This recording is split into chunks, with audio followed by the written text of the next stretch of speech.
आज के वीडियो में हम माउथ वॉश के बारे में डिस्कस करने वाले हैं।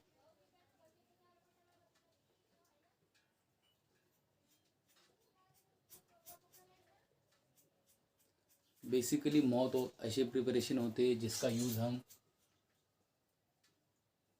रिडक्शन ऑफ हैलिटोसिस के लिए करते हैं। अब हैलिटोसिस क्या होता है? हैलिटोसिस का मतलब होता है बैड स्मेल या बैड ऑर्डर ऑफ माउथ। तो इसको कम करने के लिए हम माउथ वॉश का यूज़ करते हैं। उसके बाद माउथ वॉश का यूज़ हम प्रिवेंशन ऑफ कैरीज, जो भी डेंटल कैरीज होती है उनको प्रिवेंट करने के लिए।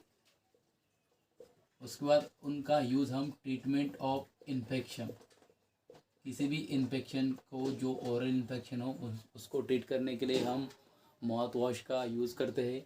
उसके बाद टू रिड्यूस द इन्फ्लामेशन को रिड्यूस करने के लिए भी हम क्या करते हैं, माउथ वॉश का यूज़ करते हैं, ओरल इन्फ्लामेशन। उसके बाद पेन रिलीफ के लिए भी हम माउथ वॉश का यूज़ करते हैं। अभी इस माउथ वॉश में सारे एजेंट होते हैं। हेलिटोसिस वाला भी एक एजेंट होता है, हेलिटोसिस को कम करने वाला, कैरीज कम करने वाला अनदर एजेंट होता है। इन्फेक्शन को ट्रीट करने वाला भी एक एजेंट इस माउथ वॉश में रहता है। उसके बाद इन्फ्लामेशन कम करने वाला भी इसमें एक एजेंट रहता है। उसके बाद पेन रिलीफ करने वाला भी एक एजेंट रहता है।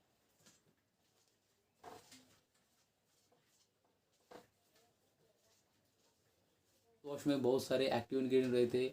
आज हम कुछ इंपॉर्टेंट एक्टिव इंग्रेडिएंट के बारे में डिस्कस करने वाले हैं। उसमें पहला आता है क्लोरहेक्सिडिन।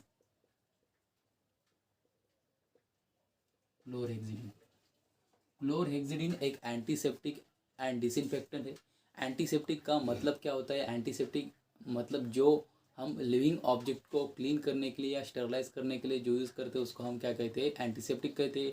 और डिसइंफेक्टेंट का मतलब क्या होता है कि जो हम जो नॉन लिविंग सब्सटेंस है उनको क्लीन करने के लिए, उनको स्टेरलाइज करने के लिए यूज़ करते हैं, उनको क्या बोलते हैं? डिसइंफेक्टेंट कहते हैं।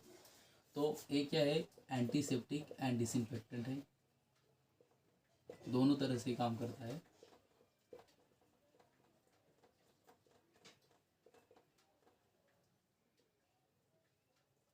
और इसका यूज़ हम जिंजिवाइटिस को कम करने के लिए करते हैं। उसके बाद इसका यूज़ हम माउथ अल्सर को कम करने के लिए भी कर सकते हैं। और इसका काम क्या होता है? Maintain the oral hygiene. इसका काम क्या होता है? Maintain the oral hygiene. और ये जो क्लोरहेक्सिडिन होता है ये vegetative, gram positive, gram negative दोनों भी प्रकार के बैक्टीरिया के अगेंस्ट काम करता है। और उसके बाद ये कुछ फंगाई और कुछ वायरसेस के अगेंस्ट भी काम करता है। तो ये था क्लोरहेक्सिडिन के बारे में। उसके बाद सेकंड वाला आता है इसमें फिनॉल एंड इसेंशियल ऑयल। दूसरा आता है phenol and essential oil.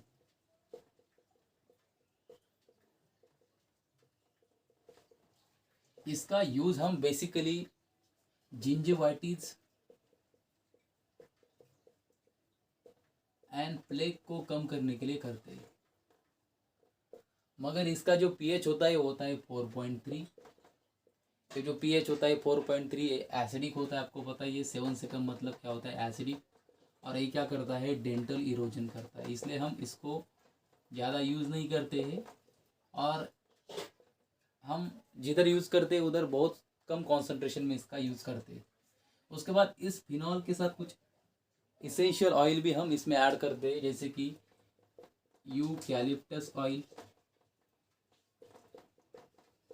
Thymol, menthol and Mithil salicylate with 26% alcohol. जो यूकैलिप्टस ऑयल रहता है, थाइमोल रहता है, मेंथॉल रहता है और मिथिल सैलिसिलेट रहता है, इसको हम 26% अल्कोहल के साथ मिलाकर इस फिनॉल में डालते हैं और ये माउथ वॉश हम यूज़ करते हैं जिंजिवाइटिस या प्लेग को कम करने के लिए। तो ये था फिनॉल एंड इसेंशियल ऑयल के बारे में। इसके बाद तीसरा वाला आता है डेल्मोपिनॉल।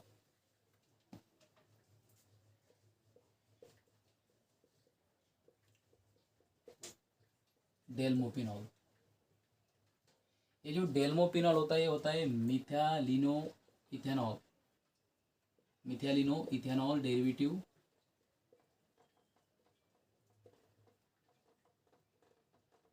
और इसका यूज़ हम जिंजिवाइटिस एंड प्लेग को कम करने में हम करते हैं।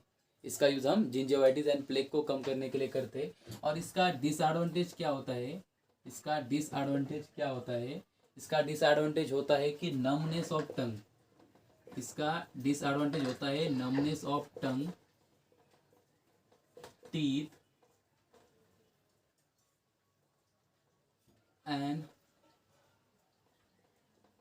Oral cavity. इसका डिसएडवांटेज क्या होता है, numbness of tongue, teeth and oral cavity. इसके बाद चौथा आता है इसमें फ्लोराइड रेंजेस। इसमें चौथा आता है फ्लोराइड रेंजेस। ये जो फ्लोराइड रेंजेस होते हैं इसका काम क्या होता है, रीमिनरलाइजेशन ऑफ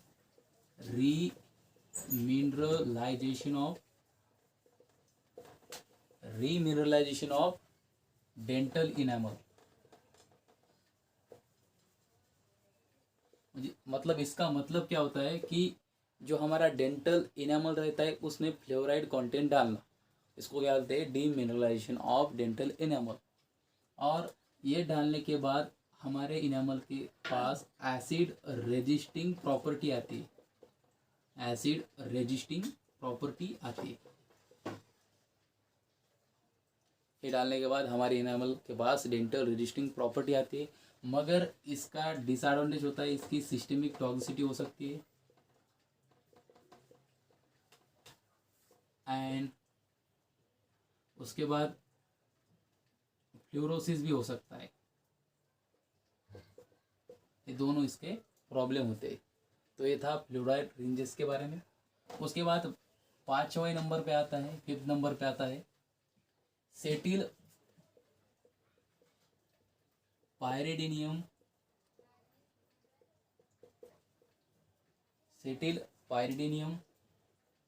क्लोराइड। तो बेसिकली आपको पता ही होगा एक सरफेक्टेंट है, और कौन सा सरफेक्टेंट है, कैटायोनिक सरफेक्टेंट है।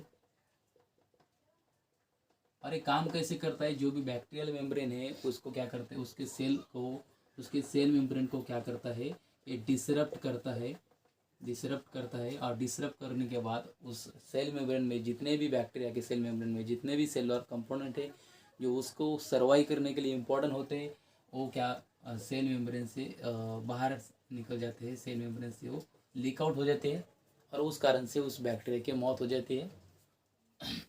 तो ये जो जिंजिवाइटिस रहता है, जिस बैक्टीरिया से जिंजिवाइटिस होता है उस बैक्टीरिया के सेल मेम्ब्रेन को डिसरप्ट करके उसका सेलुलर कंटेंट बाहर निकाल के उस बैक्टीरिया को मार देना एक काम होता है सेटिल पायरिडीनियम क्लोराइड का। बेसिकली ये कैटायोनिक सरफेक्टेंट होते हैं, कैटायोनिक सरफेक्टेंट होते हैं और क्वाटरनरी कंपाउंड होते हैं,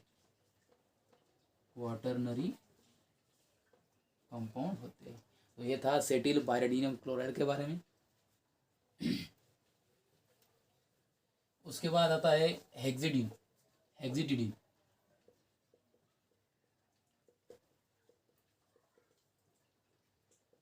तो इसका बहुत डाइल्यूट कॉन्सेंट्रेशन में हम यूज़ करते हैं। इसका अप्रोक्सीमेटली 0.1 to 0.4% ही इसका हम यूज़ करते हैं। इसके बारे में ज़्यादा जानकारी नहीं है, सिर्फ इतनी जानकारी है कि 0.1 to 0.4% इसका हम यूज़ करते हैं। और इसका यूज़ भी हम सेम जिंजिवाइटिस को कम करने के लिए या ओरल हाइजीन मेंटेन करने के लिए करते हैं। उसके बाद 7 नंबर पे आता है पोविडोन आयोडीन। ये जो पोविडियन आयोडीन होता है, gram positive, gram negative, various fungi, various viruses, various और यू कैन से प्रोटोजा, सभी के अगेंस्ट ये काम करता है। और ये जिंजिवाइटिस को भी कम करता है, जिंजिवाइटिस को भी कम करता है, उसके साथ प्लेग को भी कम करता है। मगर इसका प्रॉब्लम क्या है कि ये थायराइड लेवल को धोखा पहुंच सकता है, क्योंकि आयोडीन का काम क्या होता है, थायराइड के लेवल को बढ़ाना। तो इनडायरेक्टली ये थायराइड लेवल को भी बढ़ा सकता है।